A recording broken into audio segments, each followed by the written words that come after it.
Good afternoon. Welcome to Digital Transformation Thursdays. Um, I'm attorney JJ Dicini. As you know, Digital Transformation Thursdays is put together by the Dicini Law Office and Digital Freedom Network to celebrate our 20th year. I'd like to welcome everyone to this episode. I think this is episode 19, and today we're going to talk about the Philippine tech, um, how do you call that? Tech startup space. And it's been, at least when I first entered or encountered the startup space, it's just 20 years ago when I started my practice. And I would consider that, I mean, at least to my knowledge, there were a lot of tech startups back then. They were innovating in the area of SMS, and they were called value-added service providers. Some of them became quite big. Some of them ended up being bought out by the telcos. Some of them, I think a lot of them ended up being bought out by the telcos. I thought back then that there were some opportunities lost at that time because the the Philippines in 2000 was the number one destination, or sorry, had the most number of SMS messages sent in the world. I think we were sending, it was something like some incredible amount, something like 100 million messages a day, a billion, and then it rose to something like a billion messages every 3 days, so about 350 million messages a day, SMS messages. We were number one in the world. I think number two in the world was the UK. And we had startups, and back then they were sending SMS-based startups, games, etc. You could download ringtones, etc. And I felt that that was an opportunity for Filipinos to understand that space, understand how to make SMS-based content, and then export that knowledge elsewhere. Sadly, it didn't happen, and it wasn't until the mobile phone or the app store, right, the advent of the smartphone with Apple and the App Store, it sort of democratized the space, and then startups started coming in again. And it wasn't until a few years ago that my firm, I was concerned that I knew the startups were there, but we felt that we weren't involved so much in the ecosystem, and so we were very pleased to have been found by a group called Kubo, who is our guest today. And because of that, we got ourselves pulled into the startup space again, and we feel that we have partnered with the right institution, in the sense that I feel that Kubo, and I think it's widely known that in the startup space, Kubo is the most neutral. They're a public-private partnership with the government, and they have a co-working space in the department of the DTI offices out in Buendia. And so we're very pleased to have done that, and we've been the firm through Attorney Serso has been very, very active in supporting startups directly. We even have free advice. We provide free advice for them, and have supported those initiatives. Just as an admin note before I introduce our speaker. Just to let you know that the next 3 episodes that we will have will be a series on digital human rights. And we will focus on different issues on digital human rights, which we are doing in cooperation with the FMA, Foundation for Media Alternatives. And if you join us today and you want to get an e-certificate of attendance, you will be sent a link, but you have to register on Zoom at dtt.ph in order for you to get that link. And then we are requesting that you can give a donation. And your donation goes towards the COVID frontliners in a program we call DTT Donates. I would like to let you know that we have just made our second donation to Balay Molave, which is here in the UP campus, which houses COVID patients. So there's a dormitory here inside UP campus where they moved a lot of COVID patients, and they've been having a lot of issues. And so we're donating. We actually donated some money, and then they will use that to buy goods, and they will liquidate everything for us. I'd like to thank all of you who've gotten your e-certificates, participated. I'd also like to thank everyone who's ever spoken at these events, have shared their time, such as Kubo, for example, today, by sharing their time for free. They are part of donation in helping our COVID frontliners. Okay, so moving on to this very important topic, which is the Philippine startup ecosystem. Okay, and our speaker is Katrina Rausachan. She's the director of Kubo Innovation Hub Philippines. She's a graduate of Carnegie Mellon with her, did I get this right? Looks like 2 degrees, right? She's a graduate with a degree of BS in Business Administration from the Tepper School of Business and Carnegie Mellon, and a Bachelor of Science in Material Science and Engineering. She worked as a process engineering summer analyst at Dell, and later worked in Deutsche Bank and Cormat Technologies. She then was an associate.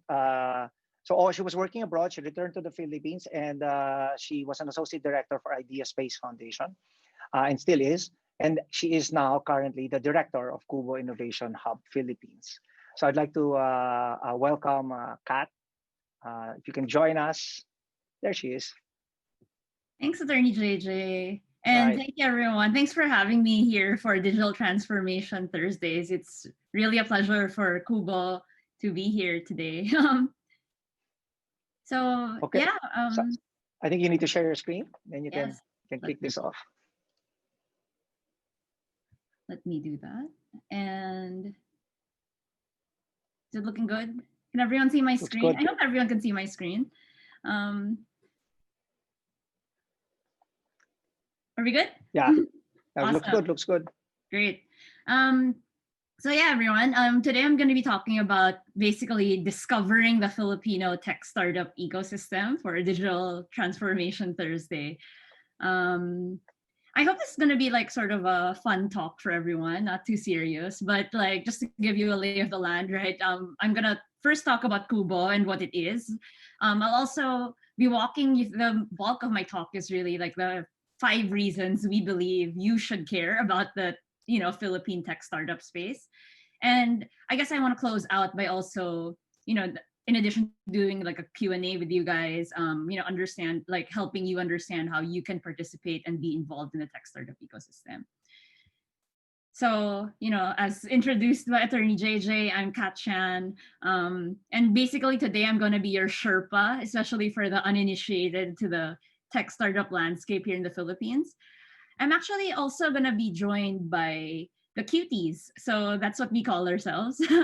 And some of the cuties are, have shared like a few vignettes and videos. And some of my teammates here will also be joining for the Q&A. So with that, so first I wanted to quickly introduce what Kubo is. So Kubo is, as you can see on the screen, it actually stands for the Bahay Kubo. So Silicon Valley has the garage where startups start. In the Philippines, parang medyo social na yung detached garage. So we decided to go with the Kubo. Primarily because it stands for humble beginnings. It's a physical home/space, right? But also this idea of bayanihan or teamwork really being the key to unlocking the potential of the Philippine startup ecosystem. And we were actually born out of bayanihan also, you could say. So as JJ mentioned, we're a public-private initiative. We work with DOST and DTI that got us started, right? Along with Idea Space and JP Morgan. And we work with startup, but stage agnostic means we work with startups like from their very early ideation stage all the way to like when they're grabbing like tens of millions of users and getting investments, right? And we also work with startups across sectors. And yeah, we work with a lot of partners. Dicini has been one of our key partners from the start, as Attorney JJ mentioned, Lars, Paula, like their whole team has been helping out like a lot of our tech startups. And if you're one of those people thinking about getting into the tech startup space, you will find that having great lawyers is an amazing thing to have. And yeah, so our 3 core actions at Kubo are to grow, develop, and collaborate. And we have a few programs under each one. Basically, the grow bucket is, even talks like this, right? So we want to encourage as many people as possible to learn about startups, be interested and participate in this ecosystem. The second bucket is to develop the startups. So, we offer a ton of free programs and services for startups. So if you already have a startup, I hope you join us. It's, again, absolutely free. There's no catch. A lot of the programs have Q's in it because we like to misspell things that way. That's on purpose. And our final bucket is to collaborate with the ecosystem. So again, Bayanihan being at the core of what we do, we publish a lot of reports. If you want like information about the startup ecosystem, I'll link to more of those later. But yeah. So, and we've been around since 2016. So it hasn't been that long, but in the last 4 years, we're already working with close to 500 startups now. We've deployed, we have a lot of programs. We even have one going on right now, like basics for business model or something. So, but essentially, like, every week we have various programs, consultation sessions, including with the CNE, right? And a few other things. So anyway, if you have questions about Kubo, I think I'll stop this part here, but feel free to drop them in the chat and the Q&A, right? And we're happy to get in touch with you about that. So our vision is Filipino startups changing the world. I hope that in this talk, I'll convince you that there is a ton of potential for this to happen and that we're gonna do it by working together. So here we go. The 5 reasons why you should care about startups for non-startup people that are listening. So, okay, let's get started on that. But before we do, I guess, before I give you the reasons, maybe just to make sure we're all on the same page, what is a tech startup anyway? I guess one easy way to think about it or to explain it is to kind of contrast it with what it's not, which is a traditional SME, right? So a traditional SME would be something like, let's say, a restaurant, right? So you would say it's market proven, and like you usually prepare like a business plan. You know what to expect when you put up a restaurant, more or less. Versus a tech startup, like some of the key things that differentiate it are it's disruptive, meaning it's different from the way things are currently being done. There's potential for exponential growth, and things are pivoting and changing all the time. And I guess we usually like to show this graph. Like if you were gonna put up a new gym, right, or restaurant, you should expect that if you're doing everything right, like if your food is good and the service decent and it's not COVID, right, that people would always you should be linearly growing, right? Like you should be making money from day one somehow, and more or less what to expect and can plan for it. With startups, the key thing that makes a startup, I guess, is that it is sort of a project or an experiment a lot of the time, right? And what comes with that usually is if nobody knows what you're up to or have heard of what this concept even is, like it's super normal for startups to be, kind of failing and not making money in the beginning, right? But the idea is if you are onto something that's different and innovative and people love it, you cross a certain threshold where you have this potential for kind of exponential growth, right? Where in principle, maybe you don't have competitors or you have an opportunity to, change the way people do things. And that's sort of what you've seen with a startup like Grab, right? So again, maybe even just 10 years ago, if I had told my mom or dad that I was gonna, take a ride with someone that I didn't know, right, and let him or her take me to some destination, that would have been crazy, like inconceivable. But that's something that we do every day now, and it's tech and startups that kind of allow these new types of models to happen. So I hope we're all on the same page on what startups are, at least for the purpose of this talk. There is a legal definition. I won't go into that, but yeah. So reason number 1, I guess in case you haven't heard, tech startups are super huge, and I guess you should care about them because just so you don't FOMO, like no fear of missing out, right? So of course, you've probably, like all of these logos on the screen, these are the sort of massive tech giants from Silicon Valley, right? You also have some of these names that are, more Asia-based or emerging market-based, but all of these tech companies, right? Like they were all once startups. Like they were all created by, 1 or 2 founders.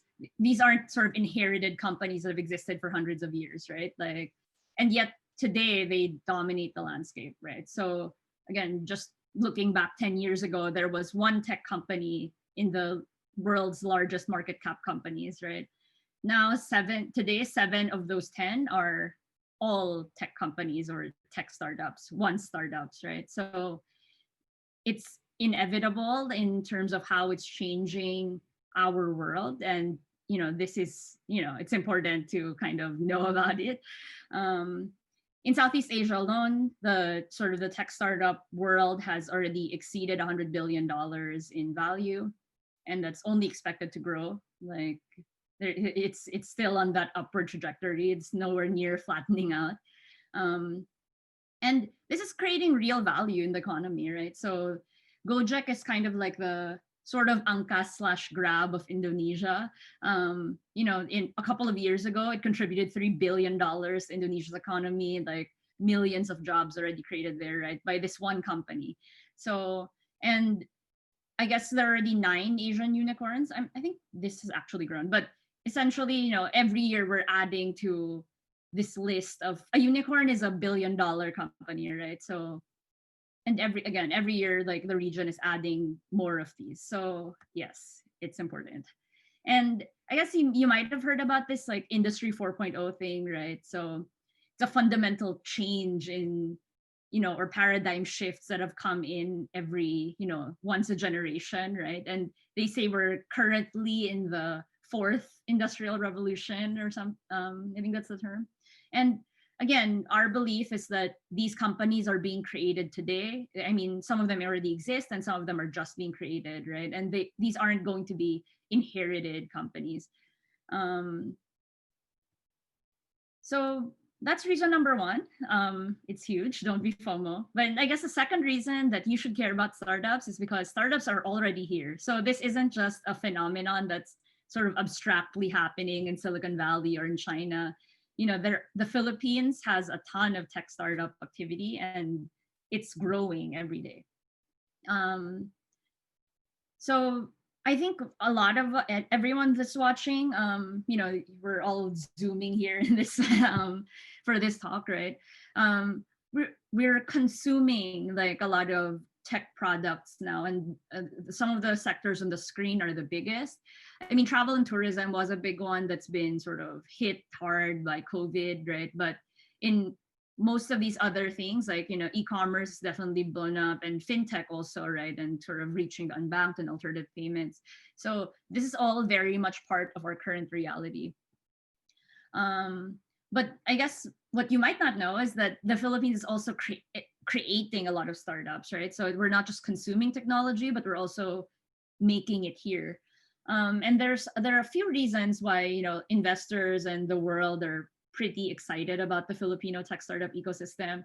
Of course, the sort of demographic dividends, the fact there are like lots of young people, like a super fast growing middle class, like English speaking, right, means that we do have a lot of tech talent and also a natural market to use that tech, right? And users are the fuel of any kind of tech business. So that's definitely something that the Philippines has going for it.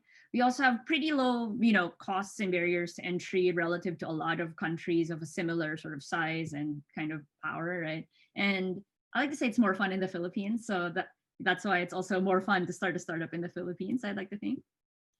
But it is still quite a young startup ecosystem. Currently, we're estimating between 700 to 1,000 active tech companies operating here in the Philippines. We have a relatively small number of investors and VCs, but this number is growing. There's a lot more support going on even before, especially before COVID, but even now, right? And, the government and our schools are also taking an active interest in nurturing the tech startup space as, another path to growth. It's been termed an accelerating ecosystem, so it's in that bucket. The year-on-year growth has been, fantastic. We're in the region, like, only behind Singapore and Jakarta, about the same Jakarta in terms of the growth rates. So some of these highlights are from the Startup Genome Report, which compares, the startup ecosystems of, over 100 countries. And yeah, and there are some areas where the Philippines is actually like ranks really well. Bang for buck is one. I'll discuss more on that later, right? The talent is relatively inexpensive, so it allows people to kind of build things quickly and cost efficiently. Um, and there's certain subsectors where we do really well too, like media and fintech. So, and like we increased by 17 places, from the last 3 years, according to some rankings. And this is also supported by, increases in our global innovation index and a few other things. So yeah, let me introduce Ross. So Ross is one of the cuties at Kubo, and he's gonna talk a bit about how he's actually one of the first employees, I guess, at Kubo. So I asked him to share a little bit about his experience and how the Philippine startup ecosystem has changed. So let me pause for a bit and play this video for you guys. Hey everyone, so I'm supposed to talk about the startup ecosystem and how it has grown since the start of Kubo. And if I remember correctly, when we started back in 2016, we actually didn't have a lot of initiatives or a lot of investments for startups back then. No? So during that time, there were some programs or initiatives or activities for startups, but they were very segmented. And I guess what we did in Kubo was really to have a consistent flow of programs and initiatives for startups, also including like different networking events, connecting startups to investors, and even a lot of like workshops, consultations, feedback sessions with mentors for startups. No? And with that, I think the past 3 years, there has been a lot of growth when it comes to startups in the country. So there are more startups in the Philippines nowadays, and they're actually a bit more active than before. So they are better connected. So through different networking events, not just by Kubo but even all the other enablers in the country, the startups get to meet with each other, get to meet with different partners and investors, and with those connections, there are more of them working together nowadays compared to before, back in 2016 and even before that. There's also more investments that have been happening in the past few years. So actually, before 2016, there's no clear way for an investor to meet with a startup. No, so usually it's through word of mouth, and with the different connections. That's how they usually meet with startups. No, but with us in Kubo, what we tried to do was better organize how startups are connected to investors. So we do have a lot of different showcases events where we connect investors and match them with startups that we feel like would be relevant in their portfolio. And with that, we've actually had like a few startups that got investments from our network of investors. No, but aside from what we do in Kubo, because of like a more vibrant startup ecosystem in the country, more and more investors from Southeast Asia and even outside Southeast Asia are looking to Philippine startups and are curious to see how they can potentially be part of it. They know that there's a lot of potential with regards to Philippine startups and for them expanding to Southeast Asia. So a lot of them were actually more open to investing in the local startups compared to the local investors before. No, yeah. So that's the general landscape. More and more VCs and investors from, let's say, Singapore and other Southeast Asian countries are looking into the Philippines to see how they can invest in a local startup and potentially help them expand to the other Southeast Asian neighbors. No. So that was Ross. And yeah, so Ross is our senior program lead for ecosystem development. He works with a lot of our partners. So if you're interested in sort of partnering with tech startups and you're not a startup, I guess, like, he's the guy to speak to. But yeah. I also wanted to mention that this startup movement, I guess, or the growth in startups isn't just happening in Manila. There are a lot more initiatives, especially by the government, right, to make a lot of resources for startups available to other places, both physically through the technology business incubator network, but also through a lot of online resources that they're deploying now during COVID. Um, so yeah, it's happening everywhere. Like we're not immune to the startup bug, the virus also, and it's a really exciting time to be part of the startup ecosystem. Actually, even with COVID notwithstanding, I guess. And we're even seeing like a lot of local governments adopt startups and start working with startups in various facets of our lives. So I know like Senti, one of the startups that we've incubated at Kubo, actually was a speaker at one of the previous digital transformation Thursdays. And the city of Manila, for example, is working with him, a startup, right, in how to use AI for analyzing complaints.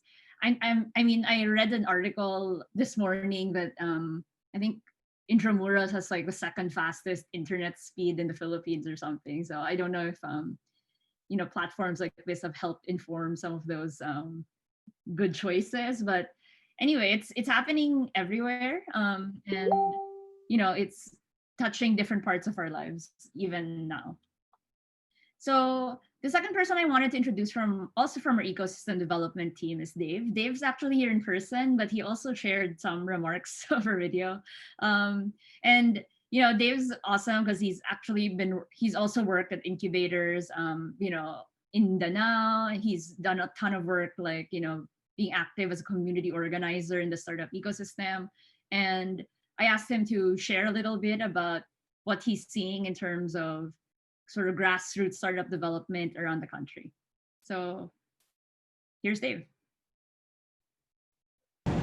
Hi guys, my name is Dave Del Rosario. I'm from Kubo Innovation Hub, and today I'd like to share with you how the Philippines is rising and making waves in the global startup scene.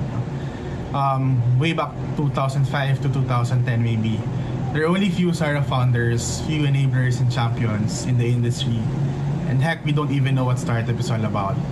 If you're a startup founder during that time, you really have to hustle all day and all night just to get your product out in the market.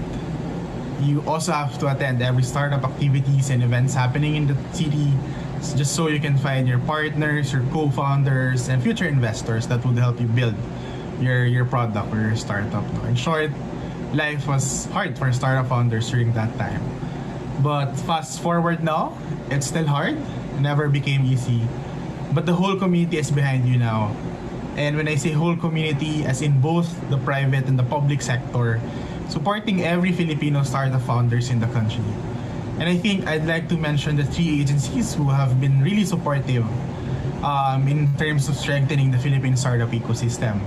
Our deepest gratitude, of course, to DOST, to DTI and DICT. Because of their collaboration, we now have so many supports, programs, initiatives that would definitely help the startup founders in our country. One of which is the TBI program of the DOST. Through this program, we now have 30 plus active technology business incubators in the country, from Luzon, Visayas, and Mindanao. Now, one doesn't need to go to Manila to get proper support, because wherever you are, there is a technology business incubator in your city. Name it: Bulacan, Baguio, Batangas, or Nueva Ecija, or Tigagaraw, Cebu, Iloilo, Bacolod, or Dumaguete, Iligan, Cagayan de Oro, Davao, Bukidnon, and Butuan. There is an incubator eager to support and incubate you as you build your startup. Through this program, we're also preparing and cultivating the academic sector, especially the students, to become an entrepreneur. We are introducing them that entrepreneurship is life. Lots of theses and researches are being realized and commercialized because of this project. And most of all, we want them to be innovative and problem solver in the community. We want them to build a startup. We want them to solve pressing problems through technology. Also, as a community builder myself, I'm so happy to see different programs and events happening in the countryside, most especially, startup weekends in different places outside Manila, startup competitions and conferences in different universities and colleges, different inuman and kapihan sessions of different community leaders and enablers, in their region to talk about how to support the local ecosystem. And of course, there are different LGUs are allocating budget to support startup initiatives in their town, and many more. Indeed, the Philippine startup ecosystem is progressing. Let's also not forget as well as the Innovative Startup Act, which was signed into law last 2019. It's called Innovative Startup Act, or the RA 1137, which aims to strengthen, promote, and develop an innovative and entrepreneurial ecosystem and culture in the Philippines. Of course, this is because of the tripartite agreement of DICT, DOST, and DTI, and it's composed of different programs, benefits, and incentives for startups and startup enablers through the Philippine Startup Development Program. This includes access to funding and grants, business registration support, grants for training, research and developments, and expansion projects, startup visas, tax breaks, and support the participation of startups in international events. So there, everyone listening right now, today is actually the perfect time to build your startup. With all of the supports and programs that we have, all we need to do is to unleash that burning idea, gather your close friends in a garage, talk about business, and make it happen. So it's now or never. Good luck to everyone.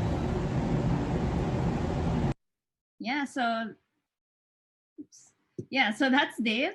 He's actually here with us today. So if you have any questions around the community of startups in Manila and even outside, throw us a question in the chat or Q&A, and he's also here to take them live later on. Hey, Dave. So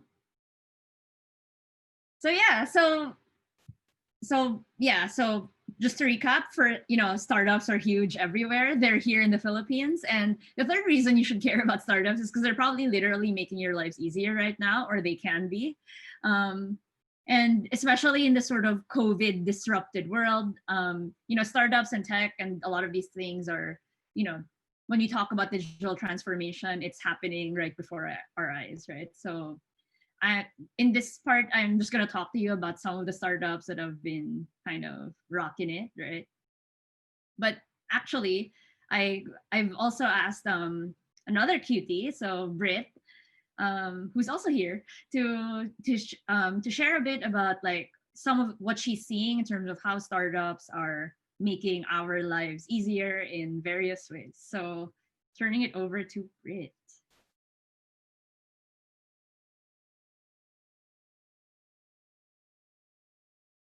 Hi everyone, I'm Brittany, a program associate for the startup community at Kubo. And here at Kubo, we define startups as providing innovative solutions to problems. So if you can remember back when you were a kid, your parents would tell you not to talk to strangers or get in their cars. But through Grab or Angkas, that's exactly what we do to get from point A to point B. And who would have thought of that as a solution to a transportation problem? Other examples are if you ever used GCash to pay for bills or send money to someone, or bought something from Shopee or Lazada because of the monthly sales. You'll have experienced firsthand how startups have made your life easier. Now you can do banking and shopping, things that you used to go out and line up for, online and in the safety and comfort of your own home, which is especially important because we're going through a pandemic and we have quarantines in place that prevent us from going out to avoid infection. So you can see that startups, especially now during COVID, have played a role in making everyone's lives more convenient in different things. There are startups that help you earn extra income or contribute to a cause, while like Kumu, where you can live stream to help frontliners through fundraisers. And we have startups like Zoom that help you with your online classes or work, and startups like Taxumo that have made the confusing process of filing for your taxes easier and more understandable. Aside from making your life easier as a consumer, we have startups that also help businesses like Last Mile that helps small restaurants by partnering with them and providing logistic services so that restaurants can still serve customers. So all in all, you can see how these startups have risen to the challenge and have come up with solutions and services to help people through COVID. And to showcase these startups, we've actually, last July, held a competition called Rescue to recognize and help these startups that have responded with ingenuity and flexibility during these times. And a few startups that were part of this were FH Moms that helped give a platform to moms to earn extra income, and CU Doc, which gave you access to doctors so that you can consult with them even from your own home. So yeah, you can see startups are redefining and making life more convenient and easier for everyone despite COVID, and will continue to do so even after the pandemic. What once was a task that took too many steps to complete can be done in a few clicks or taps. So if you have the next big idea that can help many people, why not turn it into a startup? So yeah, that was Brit. She's in our startup community team. We actually have a lot of ongoing, workshops, programs, even incubation, right? And she's also on the call here today. So thanks, Brit, and again, happy to take any questions and stuff like that in the chat. But yeah, just to kind of recap some of the things that Brit mentioned, startups are enabling a digital life. And I think that all of the kind of box logos are very familiar to everyone. And, you're probably using some of them now in your own kind of smartphones and things. But, in addition to helping consumers and, everyday people, right? There are also a lot of, around half of the startups in the Philippines are also actually in B2B. Meaning they cater to businesses, right? And it's actually quite interesting because of the Philippines, kind of history with, providing kind of back office solutions and services, right? That we've also evolved like a very robust ecosystem of startups that are, working on services for other businesses, right? Including, the back end services, so for that enable, for example, e-commerce and merchants like PayMongo lets, a lot of online sellers take in credit card payments, for example. Mosaic is, has a really strong footprint in the F&B space, right? And sort of tracking not only inventory and POS and all of these things. So, OneWatt's a really interesting sort of Filipino innovation that actually has more applications. So they have these sensors that listen to, if you're a car enthusiast and you can just hear it and you know that may problem yung car. Like in their case, they're using AI to listen to motors in factories, right? Industrial motors. And it allows them to kind of preemptively kind of diagnose if there's going to be a problem with the motor or it's not operating super efficiently. So, again, and all of these things are being built by Filipino engineers, Filipino talent, right? So super promising stuff there. And, speaking directly to the COVID-19, the challenges of COVID-19, I also wanted to point out a few startups, maybe not in the, obvious spaces, the giant ones that I showed in the previous slide, right? So, we have startups, for example, in the medical space, right? So in addition to the e-commerce ones that are kind of helping shuttle around tests and PPE, we also have this company called Aid. So they are allowing you to do like lab work, I think even vet services, like patient visits and things like that, with a few taps on the phone, right? Of course, we also have telemedicine ones like CU Doc and a few others. I think payments is again a huge space, not just like access to traditional banking services, but like alternative things, right? So you're looking at guys like NextPay, right? Suki Plus does sort of financing for sari-sari stores. So even at that sort of micro level, right? We have startups there. I think e-learning is another huge area where, there's so many challenges now because of COVID, right? Like Front Learners has these kits, like these school kits where you can get really high quality, educational materials, and you don't even need an internet connection. And they're deploying these in, remote places that, currently probably wouldn't be able to have school otherwise. we have Esquilabs. So they're like a company that's basically training like data scientists. So you guys can take a course. They're, through a small grant we gave them, they're able to give out free courses now that for, I guess, there are different tiers of data science, right? So at least the very early sort of encoding and kind of that sort of stuff. So, and even EduSuite, right? So EduSuite's a B2B one where they basically help with things like school enrollment, and they also use AI to kind of figure out like the load scheduling and things like that. So in a lot of spaces I could go on and on about like the interesting things that our local startups are doing, but they are building stuff and they're very active now. Like you can even say that perhaps like tech startups is one of the few industries that isn't crashing because of COVID, I guess. Or it's definitely created an opportunity for startups to kind of see where the problems are and address those gaps.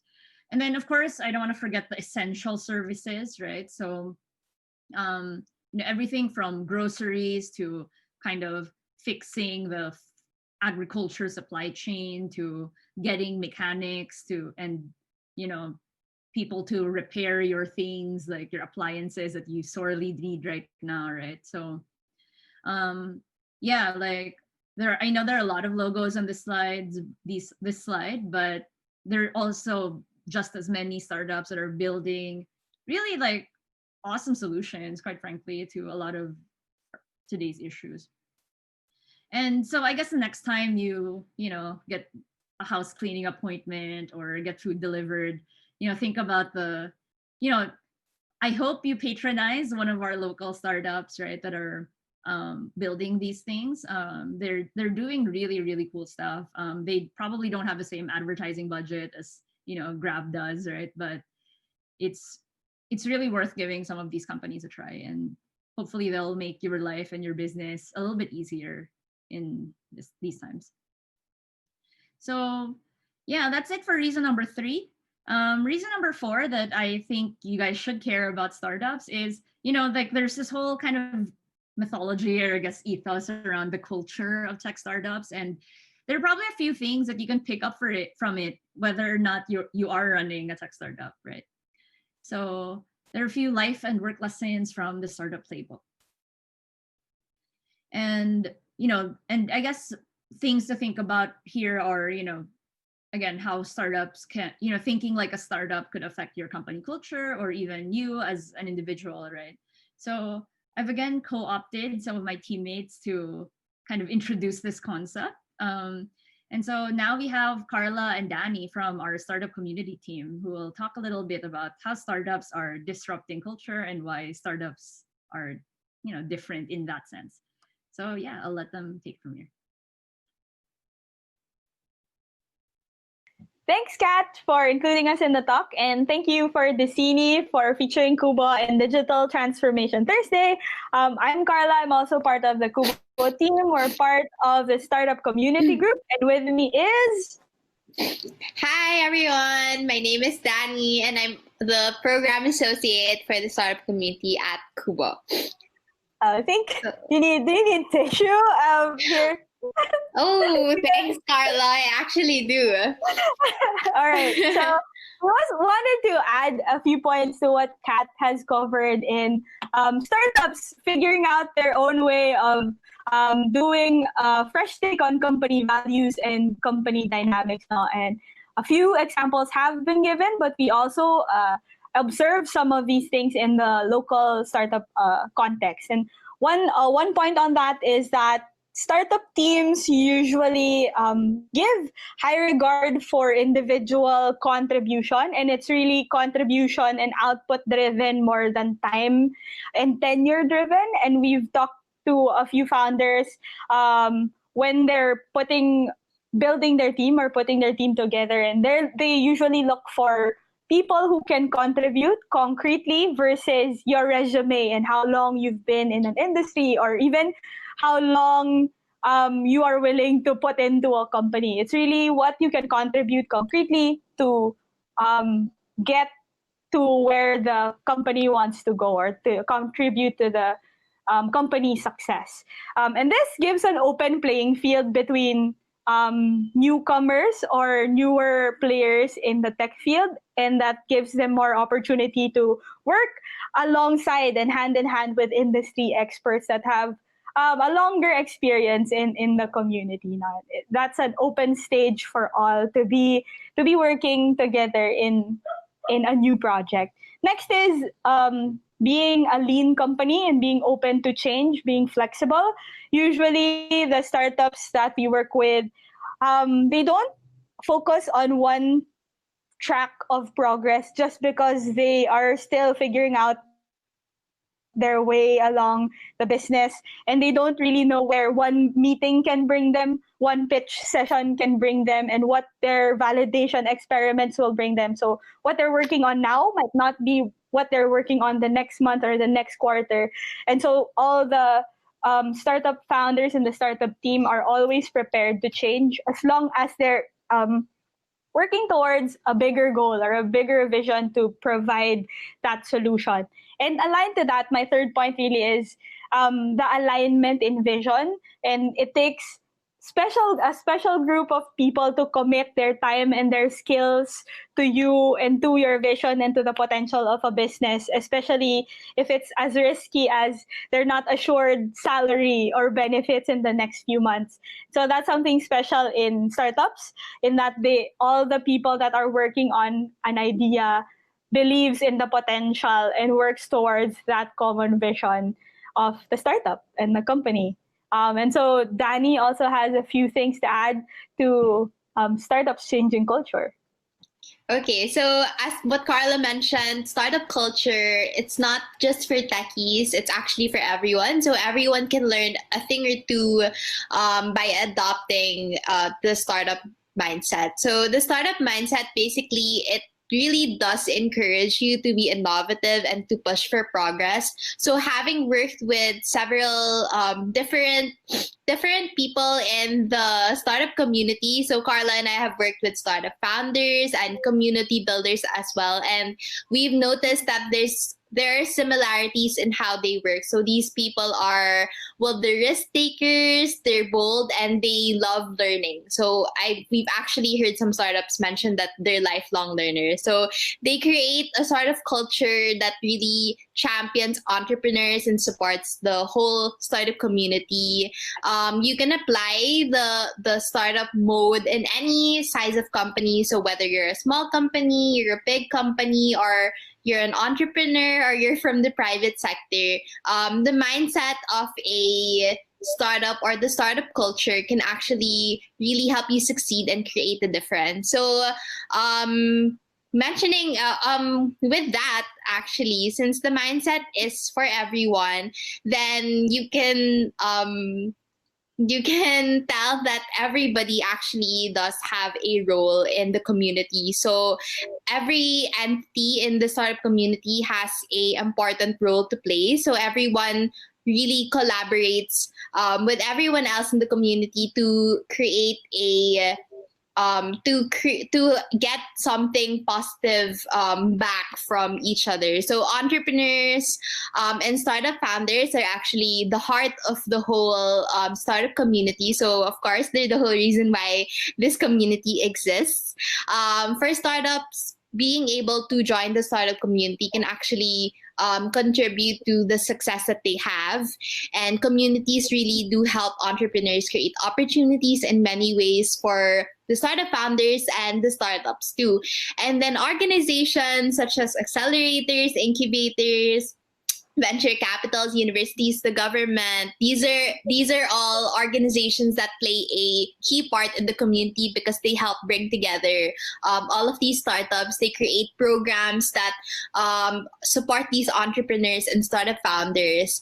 And if you're actually not from any of these organizations, so for example, if you're a person who just wants to explore, you're a non-techie person, you can still play a role in the startup in the startup community. So, for example, you're a lawyer or you're a person who has expertise in agriculture, then you can act as a mentor for these startups. Or if you're an accountant, you can also provide accounting services for these startups. So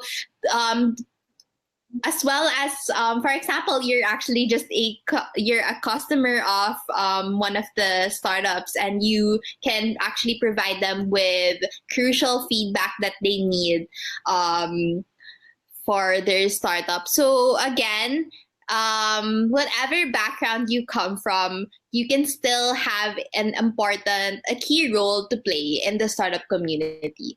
So yeah, that's pretty much it. That's quite a lot that Carla and I talked about. Carla, do you feel like you need a drink? I think I Have do. some coffee with you. Thank you. So I think with that, we'd like to say we hope that you join this community. We want to see more of you, hopefully using these products, joining us in some of the events. And if you just want to learn more, Kubo is always open to help you and to help you get into this space and this community. So again, I'm Carla, and with me is... I'm Danny. And that's for the startup community team. Thank you, guys. Thank you, everyone. So that was Carla and Danny. Thanks, Carla and Danny, for sharing that. So I guess to quickly recap some of the points, right? Thanks, Kat, for including us in the talk. Okay. So yeah, so just to recap, right? Like what makes startup culture different?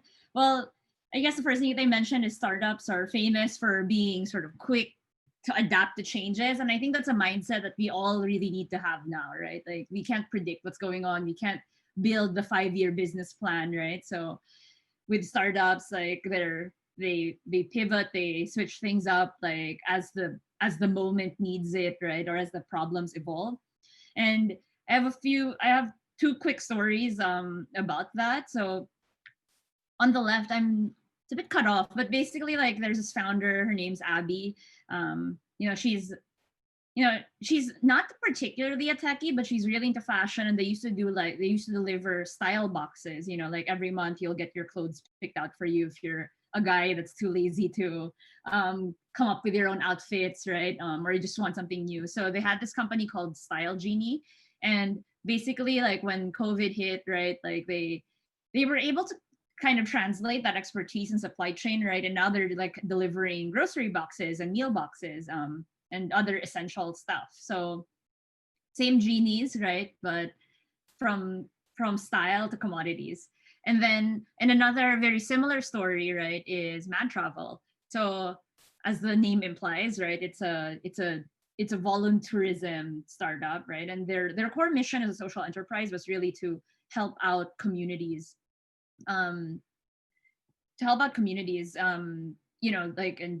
create like a really good livelihood, right, by bringing in tourists to a lot of these places. But then obviously the demand for that dropped out overnight, right? But of course they wanted to stay true to that mission of being able to help out the communities. So what they did was actually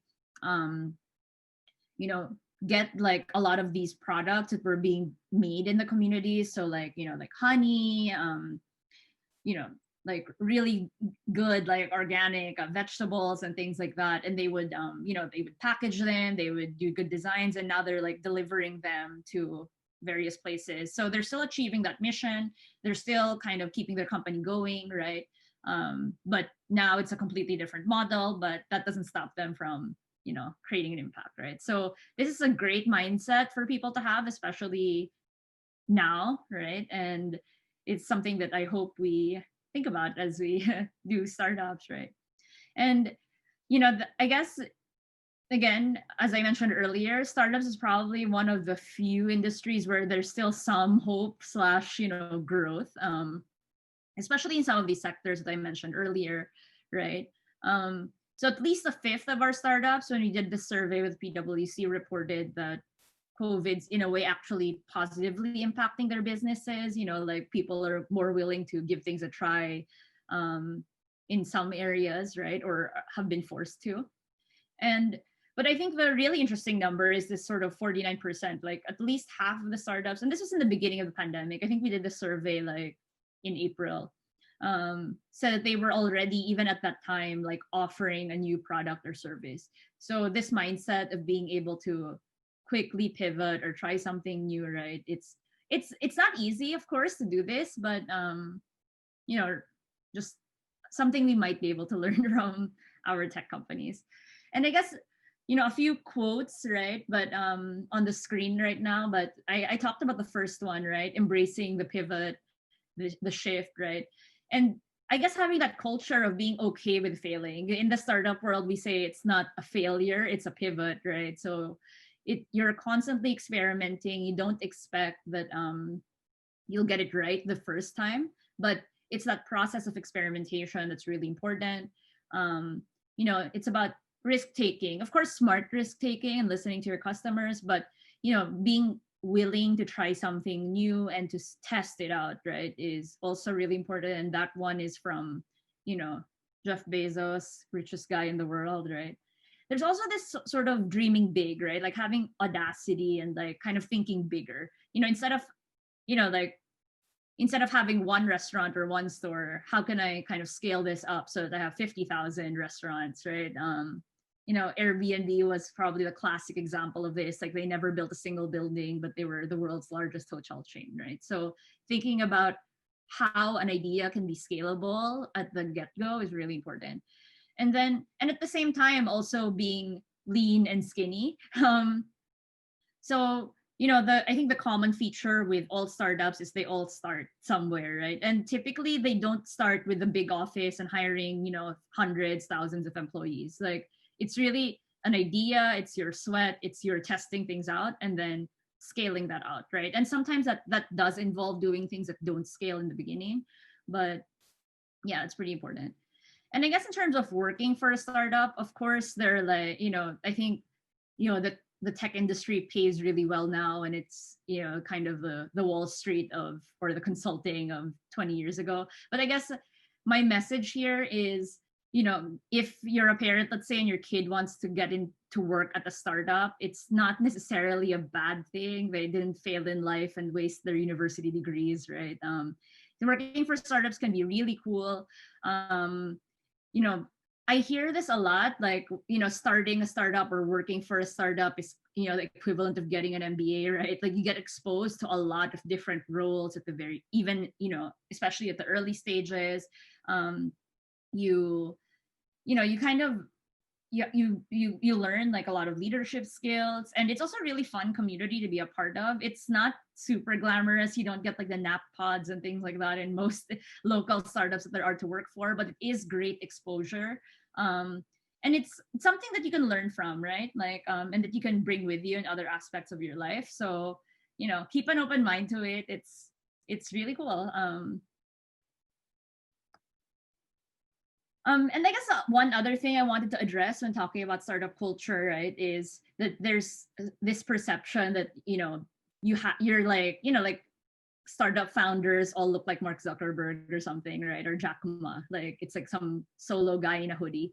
But most startups actually aren't like that. Actually, I can't even really say what most startups, quote unquote, look like. We have, we have startup founders that are, married couples with kids, like, retirees. I guess the majority, I'd still say, they tend to be younger. I guess it's easier to take risks at that point in your life. But another important one is that there are lots of women founders out there also. Kubo has a Startup NI program. This is my favorite program, I think, that we have. So I just wanted to kind of give it a special shout out. But I guess my point really is that there's a diversity of people, right, that participate in the startup ecosystem, and as Danny mentioned earlier, play different roles. So, like you should be able to see yourself in this community, in this ecosystem, and it is a very welcoming one. So, and like having exposure to different types of ideas and different problems is actually what makes for a really good founder. Like it's very rare that you have a founder that abstractly solves a problem, right, that they don't understand. Usually, you know, we in the Philippines, for example, are probably in the best position to solve problems around things that we experience ourselves. So yeah, so you know, if you are suffering from some kind of pain point right now, then you can also probably be part of the solution in trying to fix it. So yeah, everyone is welcome to the startup community. I hope you guys again join Kubo. It's free. Even if you're not a startup, there's room for you. You know, Attorney JJ and the rest of the Cine team are all official cuties already. So yeah, so that's reason number 4. And the last reason I'm going to talk about today, because I guess is the investment opportunity. So you can make money from startups, not just from starting a startup yourself, and you know, being a billionaire hopefully, but also by investing in one. Although I will kind of preface this by saying, you know, please don't bet the farm. Like startups are inherently risky by definition. So if you do decide to invest in a startup, then that is very much wanted.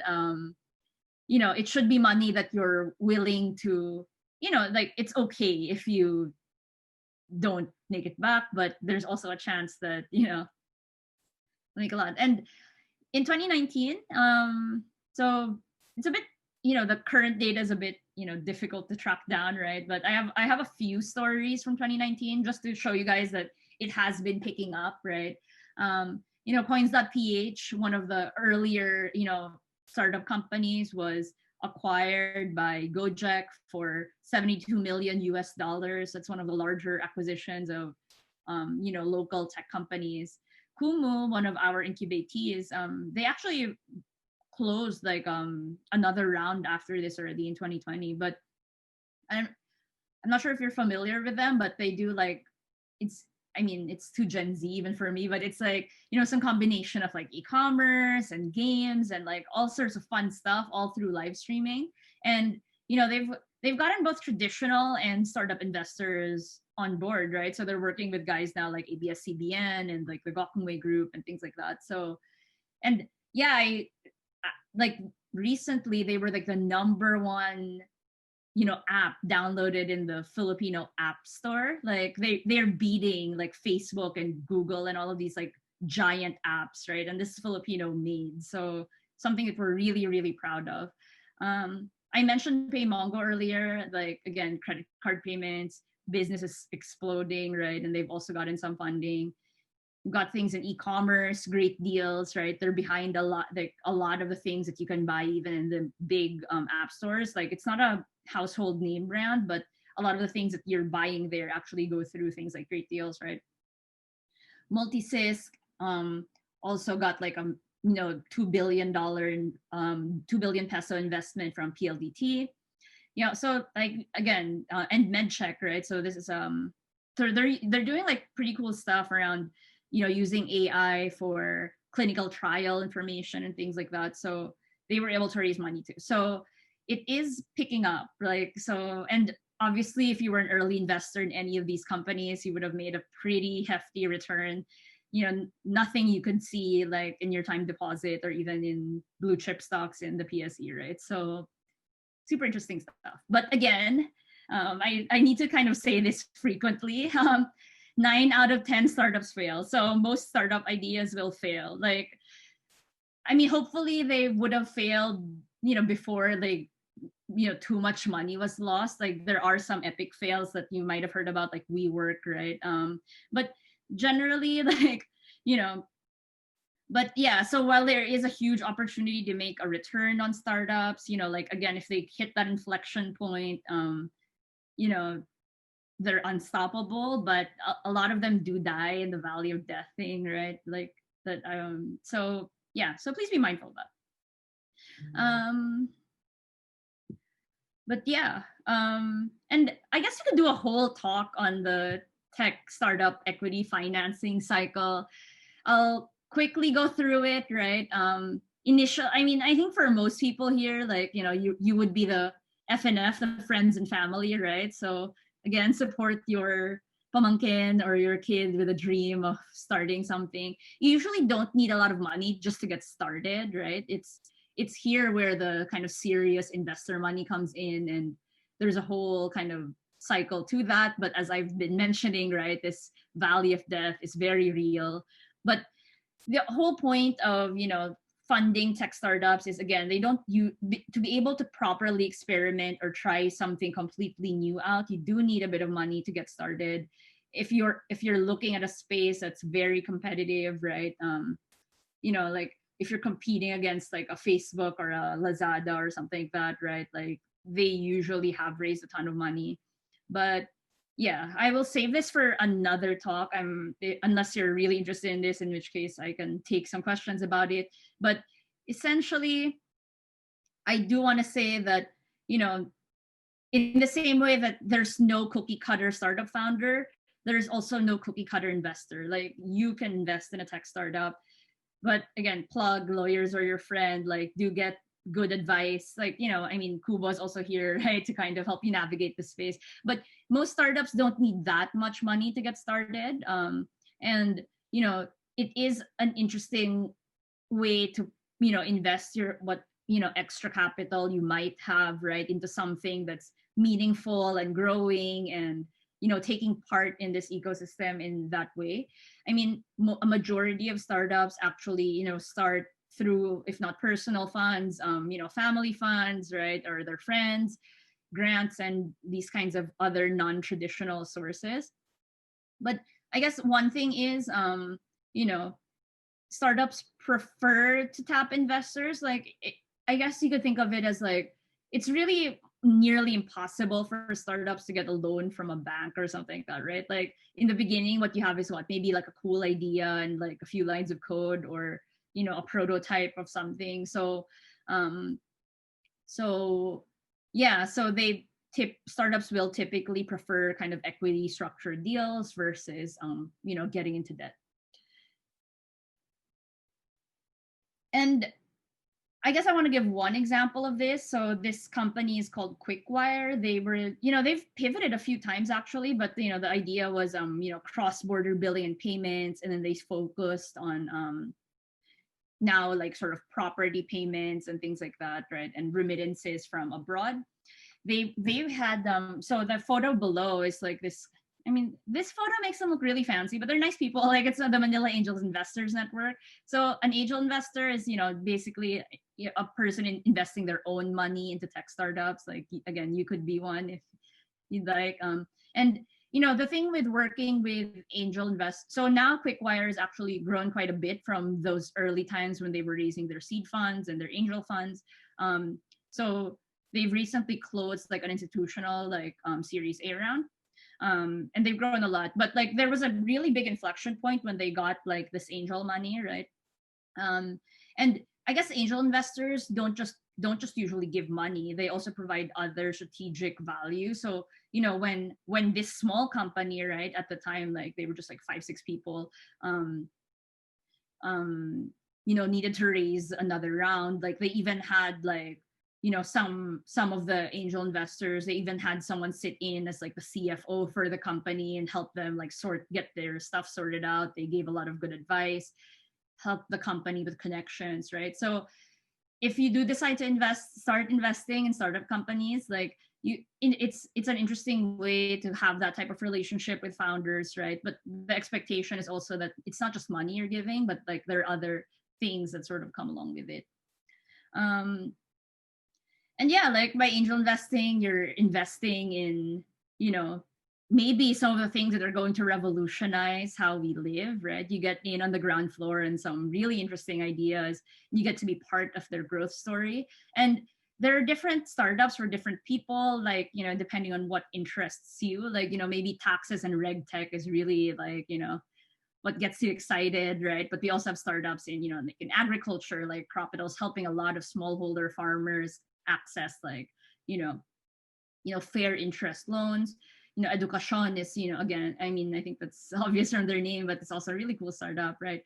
Jazzy Pay is like helping people pay their hospital bills and, you know, tuition fees and, you know, things like that, right? So you can find a startup that aligns with your own interests, your own and your own kind of passions and things that you believe in. And I guess, it's also a great time to invest because it's relatively cheap to invest. I mean, there's some pretty positive sort of reports coming out that it's going to be a great place to invest in post-COVID. It's relatively inexpensive to start a startup here in the Philippines, so it doesn't take as much money to get things going meaningfully. I think, in the world, right, I think we're developers here are relatively inexpensive also for their quality. And as I've been talking about throughout this talk, right, like with great disruption comes great opportunity. And like the whole sharing economy, right, like came about from the 2008 financial crisis. So like that's when, like, I don't know, Airbnb and Airbnb and Stripe and Uber and all those guys were born in that era. Google and Amazon and all of these guys were born in the kind of previous crisis before that. So, it seems like Zoom is probably going to be the rock star of this pandemic, right? Like, but I'm absolutely certain, like, we don't know what the kind of post-COVID fallout is going to be yet, but there are going to be like some huge success stories that are going to come out of this particular point in time when we look back on it. And it's, again, relatively affordable, I guess, to be able to invest. So give it a chance. It's not a crazy idea, right? But again, don't put your life savings all into startups, but do consider it as an alternative place to put some fuel behind some of our companies. And I guess there are other ways to work with startups also. Like, I like this visualization of like a Swiss Army knife, right? So investing is just one thing to do, right? But again, there are like lots of events, even support services, programs you could look at, that different ways to kind of interact with startups depending on what your objectives are. But there is a place for you. So yeah, so I guess that's it for the first part, actually. Like, so just to recap, top 5 reasons to care about startups, and I hope I've convinced even one person here to sort of take another look at it. One, it's inevitable world FOMO, right? Startups are taking over every conceivable industry, and we're seeing this happen around the world. So, do pay attention. Number 2, the Philippines is becoming a startup hotspot. Like, there are so many interesting big companies going on and like sprouting up like everywhere, right? And there are different ways to be able to interact with these companies. The third is that startups are probably making your life, or could make your life or your business better through their different innovative products and solutions. The fourth is, I think there are some things we can learn from the startup mindset and the startup culture. And last but not the least, right, like it might even make you some money, like to make some of these bets and create impact with your money. So, these are some unique opportunities to interact with and care about startups. And we're really excited to be in the middle of this space as Kubo, and we hope to kind of have some of you be part of that. So yeah, that's it. I'm gonna call back, I guess, Attorney JJ. I wanted to do a quick poll and pause here and ask you guys, how do you want to participate in the startup ecosystem? So I mentioned a few ways that you can participate, like you can invest, you can maybe start your own startup, you can they're answering now. Be a customer for a startup, consult for or mentor a startup with your own expertise, or work for a startup, right? So I'm really curious to see how you guys respond. Are you seeing that? No? Are you seeing the results? No, You're not. Okay. I'll share to you later. So we've got about 40% who voted right now. So let's I guess like any election, we have to keep the polls open for a while. Yeah. But we can call your colleagues out, and I'd also like to ask Attorney Sergio to join, and Paula also to join. Just turn on your cameras, and then what will we do? We'll put it on gallery view. Maybe you can stop share. We'll stop sharing for a Yeah, sec. let Okay. me. How's that? Wait. Or we just There you go. there you go. Okay. So I guess we can take. There are no questions from the audience. It's a little there was a question before on how to get in touch with the Kubo team. And it was answered by Margot. So just send an email out to hello@kubo.com.ph, right? And then you guys have a website, no? Yes, kubo.com.ph. www.qbo.com.ph. That's right. Okay. Was it? I know. And you can sign up there, so you can be updated on startup news and things like that. So, well, just to give you an update on the poll, it's looking like who's winning. A lot of them are investors. Want to participate as investors. So I think maybe as a follow-on, I think it's the high net worth crowd. I think as a follow-on activity, maybe we can do something specifically for investors. Yeah, for sure. And yes, do get good legal advice. Like sometimes like a bad investment can do more harm than good. Honestly, like. I think it's more of I guess legally. Paano ba yan? It really depends about like what can they expect, diba? I think and then we can go into that more detail and some of the other best time. But I think around Lars, investing. yeah, I think Lars can give a sense of so if I have some money and I want to invest in a startup, what would that investment look like? Okay. Well, legally, I think you only have two options, right? Like either loan or equity. But I think whether or not an investment will actually push through or will work for the investor or the startup would depend on whether their goals are similar. Because, like for example, sometimes the startup may just need money for operations, but they don't necessarily want to include more shareholders and more voices into the team. So they would rather not. Like maybe an equity arrangement won't be that appropriate. Yeah. So I think that's the first step, like knowing what you want from your investor. Very important. Like the alignment on vision and sort of what you're expecting to get, right, is super key. I did have another question for our audience. Go ahead. So if maybe you could just tell us on chat, right? Which industry do you think will see the highest growth in the next decade? Like what's going to be the rock star industry of the Philippines? And maybe why, if you want to share that also. Okay. Polling is still ongoing, but yeah, it looks like investors. Interesting. So you've got investors number one at like 45%. Founder is number two at 26%. So that's interesting. Wow. I am so excited to hear that. I wasn't expecting that actually. Yes.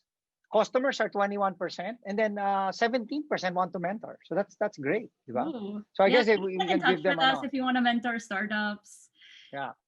Ito na yung mga answers mo. Are you seeing the answers to your question coming in? They're saying fintech, health and e-commerce. Health and e-commerce probably makes sense. No mga InsurTech, telemedicine type. InsurTech, you think? I mean, it was mentioned here, health insurance. InsurTech's actually like really growing in a lot of places, and especially now that people are so freaked out by everything, right? Like risk aversion is high.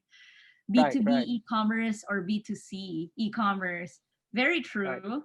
I think e-commerce is inevitable. Like 11/11 is probably going to be the biggest 11/11 in history. Most people are probably doing Christmas shopping online these days. Blockchain. Interesting. Yeah. I think there are two questions. There are two questions. Why don't you take the first question, Lars? Yeah. So it's all for Kubo actually. So one attendee would want to know, hi Kubo, what are the challenges in hiring in the startup space and what are startups doing about it? Hiring. Okay.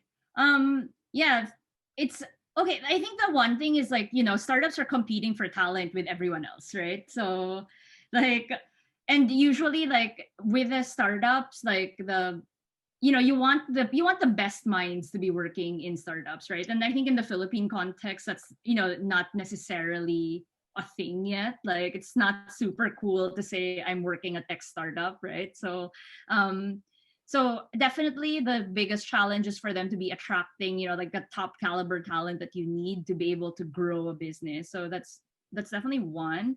Yeah, and I guess being able to offer competitive packages, right? So a typical parang startup deal, right, it wouldn't all be like guaranteed sweldo and things like that. A lot of startups offer equity in their companies, right, for for labor, I guess. So and it's not a typical arrangement, and it's super understandable, right? If you need to kind of send your kids to school and stuff like that, you might not be as cool with that type of arrangement, especially when there are so many companies, right, like willing to offer you a job. But again, in this particular space, or under these circumstances, yun nga, it's really an opportunity, like, and that's what I like to tell people, like if you're considering working for a startup, it's really an opportunity to get exposed to like different parts of the business, right? Like right away, it's like an amazing boot camp to kind of learn all sorts of stuff, right? You're rarely just doing one thing. You're kind of exposed to a lot of things. So yeah, Right. yeah, that's probably the biggest So this, challenge, just attracting talent. Yeah. yeah. So there's a question here. What's this? Any guidelines on which incubation program or opportunity one should try? So I guess there are different Yeah, there are lots of good ones out there. Like, incubators. yeah, just check out the guidelines. Like, usually incubators will pretty explicit about like what they're looking for. So if that makes sense and there's some that you sort of just sign up for, kind of like a class, right? Like if you just want to learn things, we have a few of those things like classes. But like for the kind of in-depth incubation programs, definitely look at the mentors that they have, look at even the duration of the program, how much time commitment they're looking for, right? Like just so you are able to maximize that program and it's a good fit for you. And we're more and more we're seeing a lot of these verticalized incubators, right? Let's say a company will put out like an incubation program I haven't seen one in like legal tech yet, like a legal tech incubator or something. But in a number of industries, right? Like they will have like a specific track that's potentially doing your industry, right? And they'll have the mentors and sort of the supply chain partners and things like that can really add value. Again, looking at not just the money potentially, because at the end of the day, most of the financial component of these incubation programs are quite small, but it's the network that they have, right? And like how that might add value to your particular business. So I hope that answered that question. Yes, there's a question here. Let's maybe Lars can field this. Is there a startup related law which you think significantly helped or helps startups in Kubo or startups in general? Okay. Okay, so there's a new law from last year, the Startup Act. That law essentially, I think, institutionalized or in a way formalized how startups can get grants and other benefits from government. So they're supposed to, like for example, in terms of permits and registration in government, they're supposed to have like a fast lane of some sort, and then budget for grants are supposed to be set aside by each government agency. I think three government agencies: the DTI, DOST, DICT. So that's basically parang a grant-focused law. In terms of helping startups, I think from a parang overall perspective, some government agencies have been very proactive in creating a regulatory landscape that's more conducive for startups. Like for example, for fintech, the BSP has been coming up with regulations that seek to legitimize, for example, payments operations. So I think that's useful. Yeah. Right. Maybe Kat also has some insights, like in their projects with DTI, DOST. Yeah, so I mean, as Dave mentioned also earlier, like there are a few like there are a number of grants now, and also, you know, like travel subsidies, things like that, and just formally recognizing that there is such a thing as a startup. Because like I think back then, like, you know, even until very recently, right, like startups are kind of just like bundled into this whole MSME bucket, which is just massive, right? It's like 96% of all businesses are MSMEs, and they're, you know, it's like it's very different running a tech startup, even if it's a small one or like something that's only 6 months old, versus like, I don't know, right, like a French fries shop or something. So just create, like, carving out that space where like your needs are different and we're gonna look into it, right, is already by itself like massively helpful, right? And then I think a lot of the times it really depends what industry you're in, unfortunately. Like so the kind of regulatory friction you're going to encounter has a lot to do with which agency you're talking to. So I'm not going to kind of badmouth anyone, but I think you know what I'm talking about. And then, yeah, there's some industries that are very highly ordered, so highly regulated, highly ordered, and it's harder. And I think I don't, well, you know, I think on the one hand there is there are some startups where the sense is that the regulations are in the way, and I think in those instances the innovation actually can help the business move forward.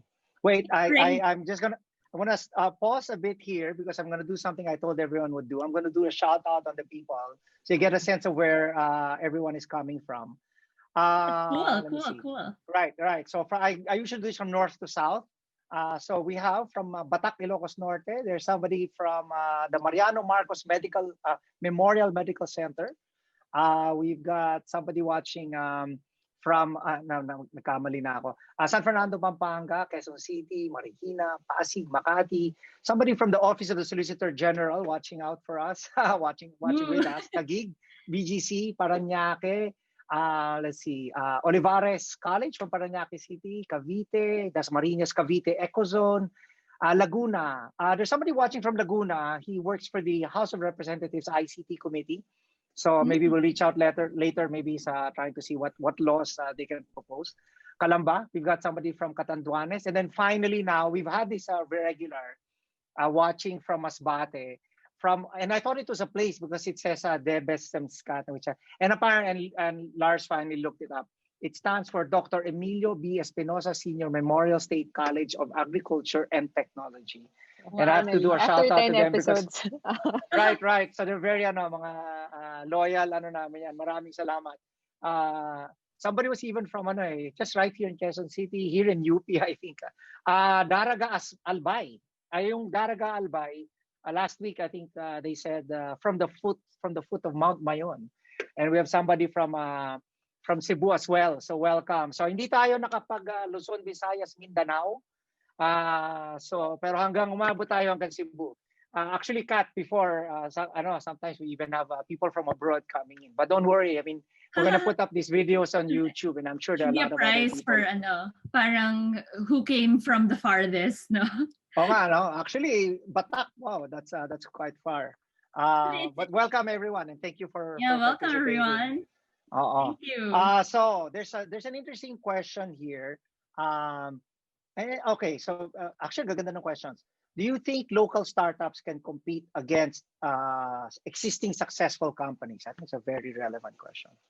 I think it's not a smart idea to do that unless you're a billionaire or something. I mean, I think you have the big, like that graph I was talking about, right? Like the reason that you get that exponential growth and outsized profit, right, is in a way because you're not a monopoly, but you're a first mover. You're the only one in the space. If you're entering a space where there's already an obvious solution, parang I wouldn't think it's a smart thing to do, honestly. Like, I'm not going to try to build another Google, right? A search engine in 2020, right? Because Google is already there. And again, with a lot of these companies, they're already mega funded, right? Like they have massive war chests, like again, when Grab entered the Philippines, they were subsidizing all of the rides, giving incentives to drivers. Like there are all of these sorts of practices that you just can't logically compete with, and this is a big but, right? Like if you have a twist, right, on it that you think will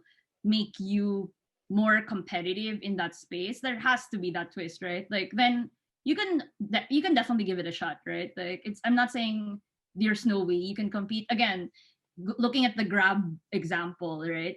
Grab kicked like Uber's butt, right? And Uber at the time, right, was already like a giant when they were here, and now they've been kicked out of the market, right?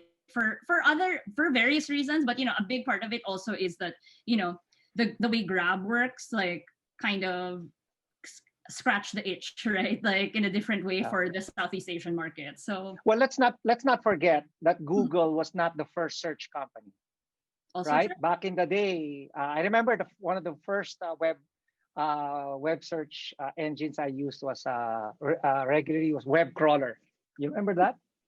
That's like late 90s. Oh my Right? god. Well, maybe both of Yeah, you and were like Google kids. was suing Microsoft for antitrust stuff, right? Like, and now Right, they're right. getting sued for antitrust stuff. So Exactly. So, bilog ang mundo. You're right. So it's really about the sort of the innovation that. So there's a question here. Good question. Actually, a couple of questions coming from Dwayne Villa, who says he's coming in from Dubai. So wow, Oh you know wow. farthest. Oh, you win. So yeah, he wins, right? So what does he win? I don't know. A mug. We'll send him a mug. Okay, for sabi niya, yes, very good question. Sabi niya, among the startups that Kubo works with, which are the following are the biggest challenges they tend to face? So he puts four, no?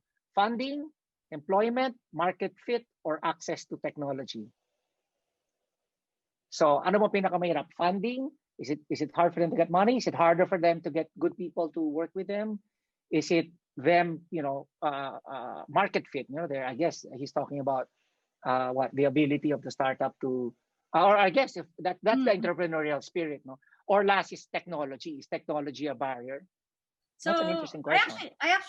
I think I took out my slide on that one, but we actually did a survey on this, so I have an actual answer. Funding is the number one problem cited by founders. So close to 90% of founders in the Philippines say they don't have enough funding.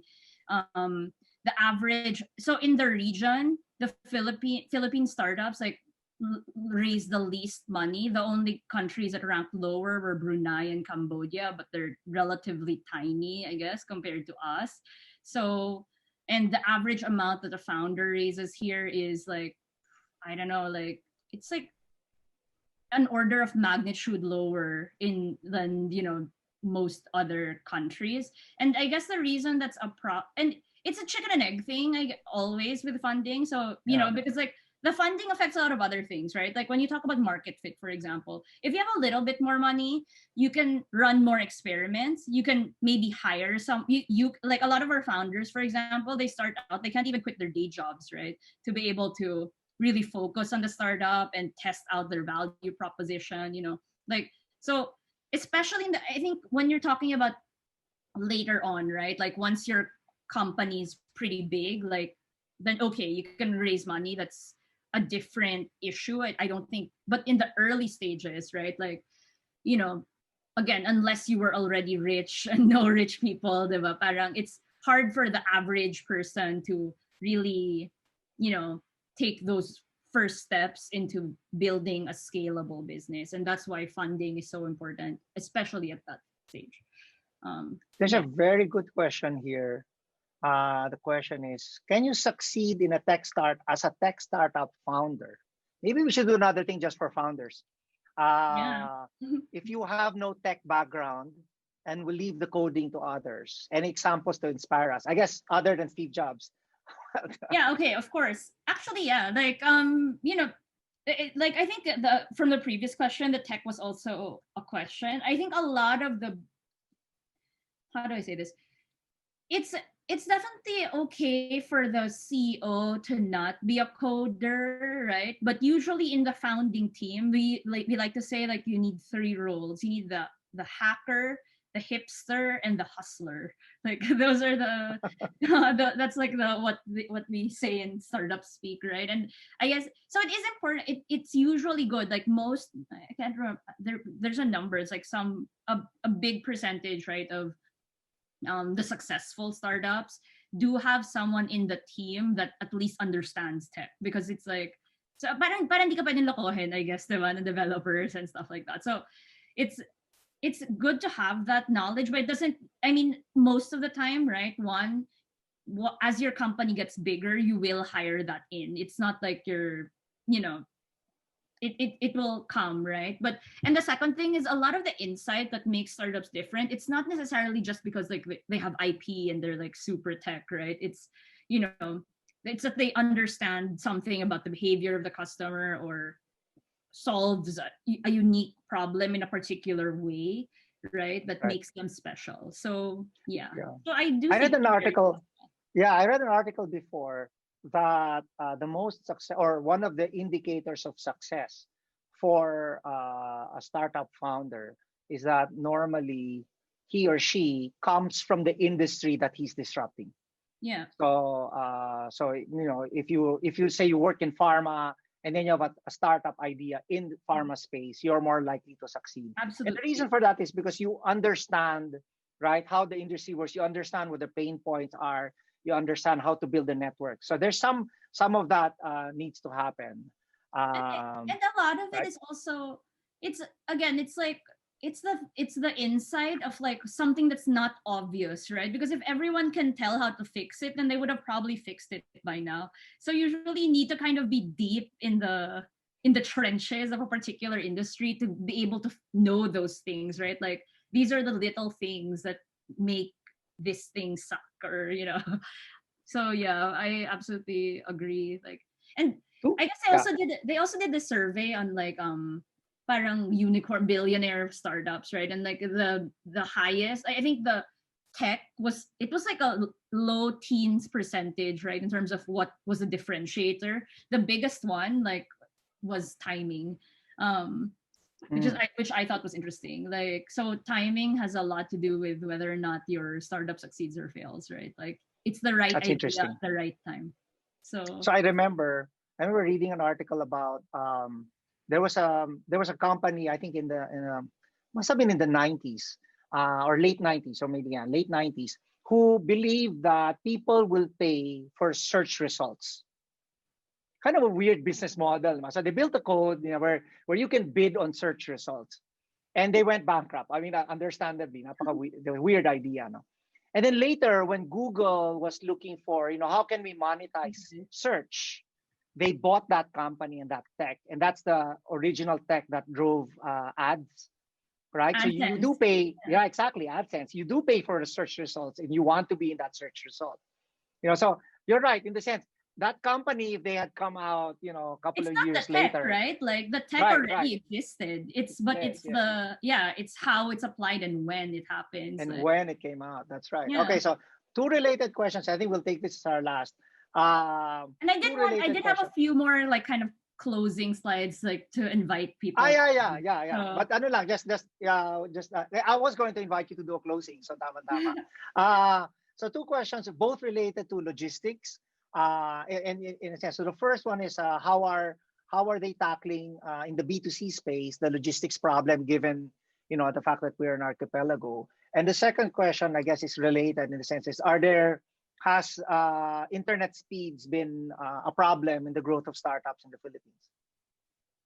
um so the first one was like how are they tackling logistics? Is that Yeah, sort of um fragmented because of physical, because of the sea in between because of the the islands. yeah. Yeah, So I mean, I think the approach that I'm seeing a lot now is really like these sort of platform aggregator type businesses, right? So I mean, within each island, there is some way that goods got to them already, right? So it's about kind of tapping those guys and creating a network that allows you to go from point A to point B, right? But you know, this is again, I think that's why transportation has been such a big kind of area in, I mean, a lot of the unicorns in Southeast Asia are in this space precisely because of that reason, right? Because there's such a huge problem, like there's also massive opportunity. So so what I'm seeing a lot of people doing right now is like really, again, aggregating and tapping into like existing networks and also seeing where the points where it can be monetized, right? So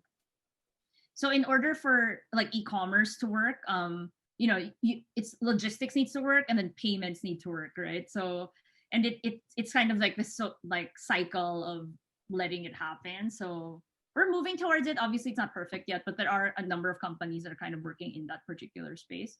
And then the second question was what On was internet speeds. So oh yeah, it's for sort of sure. related, right? Yeah, definitely. I mean, at the end of the day, again, like what everyone needs are customers, right? And if you don't have access to the internet, it also means or you have slow internet, then it also means you're probably not like, you know, living your life digitally, right? Like that it just kind of goes hand in hand. I think it's more of a it's less of a barrier in terms of developing startups, but I think it curtails their potential in terms of how many people use the startups, right? So one thing that let's say Kumu, right? In addition to being like a cool kind of fun product to use and they have like this culture around them, right? One thing that makes them, you know, usable even, right, is the fact that like their tech has actually allowed them to serve video on a shitty internet connection, right? Like Right. they couldn't do that if they couldn't find a way around that. Who would use it? Like you wouldn't use like a live stream thing that was like kind of Right. Right. passing out, right? There's a question that came late, and I'm gonna put my twist on it.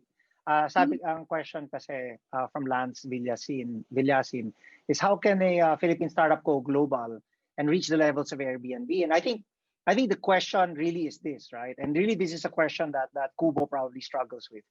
We are, after all, the Philippines is a group of islands in the middle of an ocean, quite far away from the global market. And you know, how can we build sort of world-class companies from so far away when you can say, you know, the startups in Silicon Valley, there are no startups in, say, Los Angeles, which is only, what, 400, 500 miles away. What chance do we stand? Well, I'm just saying that, you know, there's a lot more in Silicon Valley. We're thousands of miles away. And then I'm going to put a twist to that question, because my twist is Israel. Because I think Israel is like us, far away from the center, and Israel is surrounded by their enemies. Well, they've got the Mediterranean Sea on one side, and then they have no friends, they have no neighbor friends, right? They're at war with many of them. So, and then they're also physically dislocated, and so parang I guess that's really the challenge for the Philippine startup space. And I guess what would you have to say to that? I mean, what do you think, and what do we need to make that happen? Well, in terms of what we need, like I think I've mentioned this a few times, like, you know, talent, right? Like we need the best minds working on this for it to even have a shot, right, at like getting anywhere. And I think that's what some of the bigger startups now are doing. They're like trying to get as much talent as they can, and that's really a challenge. Funding is not the other thing, right? That's been commonly cited. Again, it's one of those things where it's like just from sheer probability, right? Like you need to be able to take a lot of these chances and like try a lot of things out, and then something good will come out of it, right? So, you know, in the Silicon Valley example, like they were the recipient of the largest federal R&D funds, like that Santa Clara Valley, right? For, I don't know, like 14, 15 years prior to Silicon Valley being Silicon Valley, right? Those are kind of what we need. But my take on this though, JJ, is there's definitely a chance, like even if we're physically separated, as you pointed out, right? Like I don't think that matters as much in the internet age, right? But what does matter, and what I think, and where I think Filipino innovators and startups have a chance, right, is, and I say this a lot, like there are more places in the world that look like Manila and have problems that are like Filipino third world problems, right? Then there are places in Silicon Valley, like what are they doing, right? Like it's like photo filters and like AR and stuff. Like there's a reason Snapchat's in LA, right? And it's because it's like, you know, very kind of celebrity vanity culture, right? So if you have like, you know, the problems that we have here, they're probably similar to what you're seeing in like Latin America, what you're seeing in like, I don't know, right? Like in Indonesia, you know, shitty internet, dense populations, young people that need to get educated. Like, I don't know where our rock stars will come from, but I strongly suspect, right, that if we do have like unicorns in the Philippines, again, like what have we seen succeed, right? It's Gojeks, it's Grabs, it's like things that are solving these kinds of problems like in a unique way for emerging markets. Like, and that's why I'm, you know, and there's some Pinoy traits that, like, as you said, we were the #1 texters in the world, right? So there are things that, like, I think Filipinos uniquely excel at, certain attitudes. Like, I think that's why the media space is really exciting, because we are super social as a people. I think payments are really exciting because we dominate, like, I think Remittance, six, yeah. six of the 10 biggest remittance corridors terminate in the Philippines, right? So there are these areas, right, where we have a globally competitive position that we can take advantage of. So yeah, so I think it's totally possible. Like, I mean, I wouldn't be doing this if I thought we were gonna lose, right? So Right. yeah. Okay, so I guess I will invite you to do your closing. You said a couple of more slides. Oh yeah. Okay, So great. sorry we went a bit over time, but I hope this was a fun No, discussion. it's okay. So yeah, I just wanted to close out on a few kind of final thoughts, right? We already did this chat thing. So yeah, I want to ask all of you to be involved, right? Like, I think that if you got anything from hearing me today, like, I hope it's that you join the startup ecosystem. Of course, the most obvious one that we advocate for Kubo is to start a startup yourself, but I absolutely understand that this is not for everyone. But for the 20% of you who said you wanted to start a startup, we're here for you. Like, join Kubo. That's why we exist, to support our founders. A number of you also talked about investing. So these are, again, please do invest. 88% of our founders, especially in the early stages, just needed the money, right? And I mentioned a few tips earlier, like, work in industries that you're familiar with, so you're comfortable in your investing, right? Put some work in, like, add some value, and know that it is a long game, right? Like, most early stage investors probably won't see their money back for like 7-10 years, right? So, but at the same time, again, lawyers are your friend. Like, do this smart, right? But it is a fun way to be involved. Oh, I did keep the slide. So yeah, this is what I was talking about earlier, like Cambodia and Brunei, like in terms of like venture capital investments, it's really bad. Like, anything that helps ease of doing business, right? Anything that helps any other business, right? A startup at the end of the day is also still a business, so also helps startups. So, and obviously with COVID, everyone's even more risk averse and sigurista. Like, Pinoys are already like that to begin with, and it's gotten even worse with COVID. So the capital crunch is really bad. So think about it. Yeah, so these are the friends, family, and fools. I don't like to think you're fools, but yeah, do, like, if you hear them out, right? If you have someone that's pitching you a startup idea, hear them out. And yeah, and you can also even join like angel investing groups, right? So these groups kind of professionalize it a little bit, and help you kind of filter through startup investments. Again, Kubo also has a few of these showcase type events where we can match you with startups. But and as I mentioned with my Quickwire story, like, there's also strategic value in investing usually, so think about that. But at the end of the day, equity is the most expensive form of capital, quote unquote, for a startup, right? So, they usually try not to give up too much equity in the beginning. But anyway, these are all things that can be sorted out in another talk. But yeah, maybe I think there's another quick video from Ross here that I wanted to show you. Such dramatic lighting. For those who are interested in investing in startups, you can, I think for you guys, it's really just being active in all the different events. I know nowadays it's hard for us to organize physical events for you guys, but we do have a lot of like networking opportunities online. We do host a lot of pitching competitions and sessions where we feature our startups in Kubo. So potentially you can watch these sessions and even reach out to us so we can get connected to them. Aside from that, you also have the Philippine Startup Week. This will be happening on November 23 to 27, and for this one, we will have a lot of business matching opportunities. We'll be featuring the top 100 startups in Kubo during this week, so potentially you can really get connected to the startups that you want to invest in. Yeah, so Yeah. So my number two thing, like how you can get involved, right, is work with a startup. Again, if you're in the media, spare an article about like something cool that a local company's doing.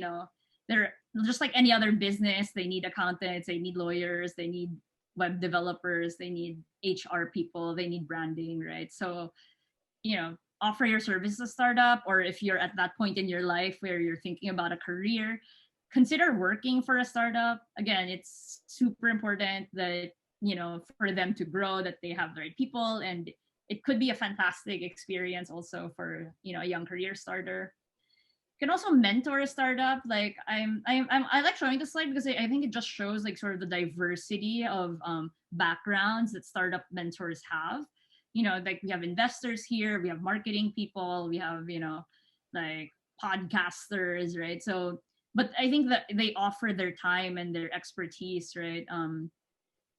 And help founders. Like, I mean, usually these are small teams, right? Like they don't know everything when they start. So it's really it takes a community, as they say, right, to kind of um the number three thing, and I think this is probably the most important thing actually, is to please support your local startups, our local startups, right? Like we have a website here where like the startups have put up some of their promos. It's called supportstartups.com. So they have special offers and stuff like that on there and promo codes. But I think more than that, right? It's really, again, just buy. It's kind of like buying local, but in this case, it's more like, give feedback, support, try out some of these like local innovations, right? And yeah, like it really, really helps out a lot. Like I think startups need to grow. Like that's the biggest mission that they have in their first few years of life, right? So the more that we do that, the more that we support our startups, like the more likely it is for them to actually make it. And there, as we've mentioned on multiple occasions, also there are lots of ways to be active and keep up to date. We at Cuba alone, we have at least a couple of events and things like that a week that we're hosting. There's even there's even a whole podcast that's all about like the hustle share and startups and things like that also. And it's not just us, right? Like there are tons of people in the community doing super cool things and I'm sure you can find this spot there. And finally, last but not the least, this is where I'm going to end actually. Like please, please, please, please, please join Philippine Startup Week. It's from happening November 23 to 27. It's absolutely free.